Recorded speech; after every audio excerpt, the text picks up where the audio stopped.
और अब बात कर लेते हैं मार्केट अपडेट की। हफ्ते के पहले दिन बाजार में गिरावट देखने को मिली है। सेंसेक्स में करीब 300 अंक की गिरावट दर्ज की गई है। निफ्टी की बात करें तो निफ्टी में 50 से ज्यादा अंक की गिरावट दर्ज की गई है। आधी रह गई गौतम अडानी की दौलत और दिवाली के दिन हुआ सबसे बड़ा नुकसान। अडानी की दौलत $60 बिलियन घट गई है। और इसी के ऊपर ज्यादा जानकारी के साथ में मार्केट एक्सपर्ट आकाश जिंदल हमारे साथ में जुड़ रहे हैं। सबसे पहले तो बहुत बहुत स्वागत है आकाश जिंदल जी आपका। सबसे पहला सवाल तो मेरा यही रहेगा कि एक तरफ तो हम ये कह रहे हैं कि दिवाली के मौके पर बम्पर सेल हुई है, काफी ज्यादा मुनाफा यहां पर सेलर्स को होता हुआ नजर आ रहा है, दूसरी तरफ आधी रह गई है गौतम अडानी की दौलत। क्या कुछ इंपैक्ट ओवरऑल अगर भारतीय अर्थव्यवस्था पर पड़ता हुआ नजर आ रहा है देखें तो?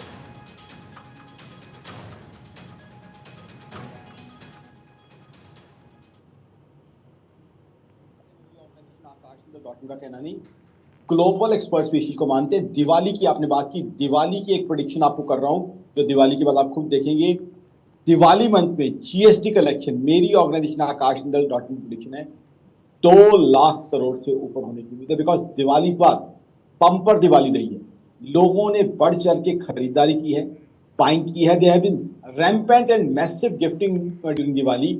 और दिवाली हमारे लिए एक पावन पर्व है जहां हम लक्ष्मी माता की पूरी श्रद्धा से पूजा करते हैं। बट साथ ही साथ कमर्शियल एंगल देखा जाए, दिवाली एक बहुत बड़ा बिजनेस बूस्टर है जो हिंदुस्तान की इकोनॉमी को बहुत बड़ा बूस्ट देने वाला है। अब दिवाली के समय चाहे कार्स की सेल हो, 2 व्हीलर्स की सेल हो, व्हाइट गुड्स की सेल हो, इलेक्ट्रॉनिक्स, इलेक्ट्रिकल आइटम्स, एलईडीज की सेल हो, गिफ्ट्स की सेल हो, कन्फेक्शनरी की सेल हो, फास्ट फूड की सेल हो, everything adds to Indian economy. तो हिंदुस्तान की इकोनॉमी आज की तारीख में 6.3% की प्रेडिक्शन है नेक्स्ट ईयर की जीडीपी ग्रोथ की। और वो भी तब जब रशिया यूक्रेन वॉर के बाद इजराइल हमास इशू को भी हम देख रहे हैं, तब भी हिंदुस्तान की इकोनॉमी बदस्तूर चल रही है। और हिंदुस्तान में, और फर्दर बता दूं, लोग जो कुछ कि इजराइल हमास वॉर से शायद कुछ ऑयल का इशू हो, वहां भी जो है ऑल्टरनेटिव टाइप्स की प्लानिंग हिंदुस्तान की तरफ से चल रही है। ऐसे कुछ आभास हमें मिल रहे हैं। तो मेरे हिसाब से हिंदुस्तान की इकोनॉमी बहुत स्ट्रांग चल रही है। प्रधानमंत्री मोदी की बहुत टैलेंटेड गाइडेंस और प्रधानमंत्री मोदी साहब की टैलेंटेड लीडरशिप क्लियरली हिंदुस्तान की इकोनॉमी को। अच्छा आकाश जिंदल जी, हम इकोनॉमी की बात कर रहे हैं, हम अर्थव्यवस्था की बात कर रहे हैं, भारत की बात कर रहे हैं, ऐसे में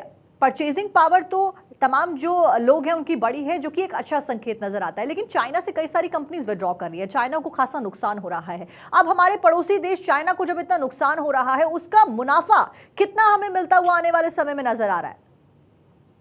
वेरी वेरी क्वालिटी क्वेश्चन साक्षी, बहुत बढ़िया आपने सवाल पूछा। बिल्कुल, सबसे पहले परचेजिंग पावर, हिंदुस्तान की इकोनॉमी की स्ट्रेंथ दर्शकों को बता दूं, वो यहाँ की परचेजिंग पावर, बाइंग और कंजम्पशन है। You are very right.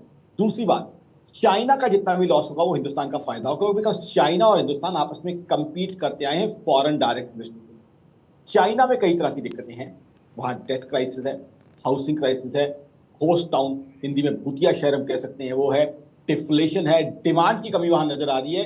तो ऐसे में जो पैसा चाइना जाना था वो हिंदुस्तान आने की काफी उम्मीद है। वो पैसा हिंदुस्तान आएगा, प्लांट्स लगेंगे, रोजगार मिलेगा। और उससे क्या होगा, रोजगार मिलेगा, एक युवा हमारा 50,000 रुपये महीना कमाएगा, तो एक तरफ तो उसको रोजगार मिल रहा है, दूसरा जैसे उसकी जेब में पैसा आएगा वो बाजार आके खर्चेगा, वो उसके लिए रेडीमेड गारमेंट्स लेगा, उस पैसे से बाइक लेगा, तो जब वो परचेजिंग करेगा और लोगों के लिए रोजगार जनरेट होगा। तो इस तरीके से हिंदुस्तान में मैसिव एफडीआई आने की उम्मीद है। और जो मैन्युफैक्चरिंग के तमाम बढ़िया थीम्स सरकार ने रखे हैं, मेक इन इंडिया, आत्मनिर्भर भारत, सब अब आगे चल के बढ़ते जा रहे हैं। और ये नंबर्स में आ रही है, सिर्फ बातें, ये व्यूज नहीं है। डिफेंस में हम बहुत बड़े एक्सपोर्टर बनते जा रहे हैं, मोबाइल हम काफी एक्सपोर्ट कर रहे हैं, ऑनलाइन ट्रांजेक्शन में 2022 में दुनिया में नंबर 1 कंट्री हम रहे हैं। उसके अलावा आप देखें चिप्स के अंदर जो है, सेमीकंडक्टर के अंदर हम काफी आगे बढ़ते जा रहे हैं। तो सारा डेटा दिख रहा है कि हिंदुस्तान सर्विसेज इकोनॉमी के साथ साथ मैन्युफैक्चरिंग में भी बड़ी इकोनॉमी बनता जा रहा है। और चाइना जहां जहां जमीन छोड़ रहा है, जहां चाइना पीछे हट रहा है, जहां जहां चाइना की इकोनॉमी को लॉस हो रही है, वहां हिंदुस्तान की इकोनॉमी बढ़ चढ़ के उस जगह को जो है आगे अपने पास ले अच्छा रही है। आकाश जिंदल जी, हिंदुस्तान की इकोनॉमी तो आगे बढ़ रही है, परचेजिंग पावर तो बढ़ गई है, मैन्युफैक्चरिंग भी बढ़ गई है और बढ़ रही है आगे तेज रफ्तार के साथ में, आपने इस बात का जिक्र किया। उस बीच कितना चैलेंजिंग ये सरकार के लिए होने वाला है, क्योंकि जिस तरीके से परचेजिंग पावर बढ़ रही है, गाड़ियां बढ़ती जा रही हैं, रोड्स पे वजन बढ़ता जा रहा है, पोल्यूशन की जो समस्या है वो ज्यादा बढ़ती जा रही है, तो उस सिचुएशन में भी तो इजाफा होता हुआ दिख रहा है। जी हाँ, देखिए ये अपनी जगह एक चैलेंज है कि जैसे लोगों के पास परचेजिंग पावर आती है, लोगों का एक सपना होता है कि हम 2 व्हीलर से गाड़ी में शिफ्ट करें, और वो लोग कर भी रहे हैं। लेकिन साथ ही साथ सरकार ने कुछ ऐसी चीजें करनी शुरू कर दी है जिससे पॉल्यूशन कम हो।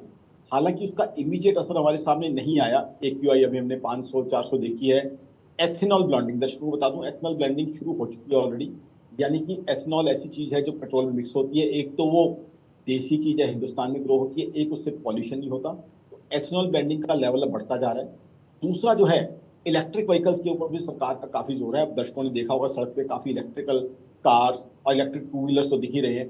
तो धीरे धीरे वो वक्त आएगा जब हमारी सरकार जो है ग्लोबल क्रूड ऑयल जी पे डिपेंडेंस की जगह चाहे एथेनॉल हो चाहे इलेक्ट्रिक व्हीकल हो और चीजों की तरफ शिफ्ट करेगी, क्योंकि वो देश के लिए बहुत जरूरी है। देखिए, देश जिस तरीके से जी तरक्की कर रहा है, एक तरफ तो आपने बड़ा महत्वपूर्ण इशू उठाया जी पॉल्यूशन का। जी पॉल्यूशन से तो हमें बचना ही बचना है, लेकिन बिल्कुल साथ ही साथ हम ग्लोबल क्रूड ऑयल के ऊपर डिपेंडेंट भी नहीं हो सकते, जी। क्योंकि हम जितनी बड़ी इकोनॉमी बनते जा रहे हैं, एक ग्लोबल क्रूड ऑयल के ऊपर डिपेंडेंस हमारी रहे वो भी अच्छी बात नहीं है। तो ठीक है डोमेस्टिक आकाश फील्ड के जिंदल ऊपर जी, समय हमारे काफी पास फोकस कम आ है, रहा है। जानकारी आपने दी फिलहाल, बहुत बहुत शुक्रिया आपका अपडेट देने के लिए दर्शकों को मार्केट से जुड़ा हुआ। और इसी के साथ में ये था आज का मार्केट अपडेट।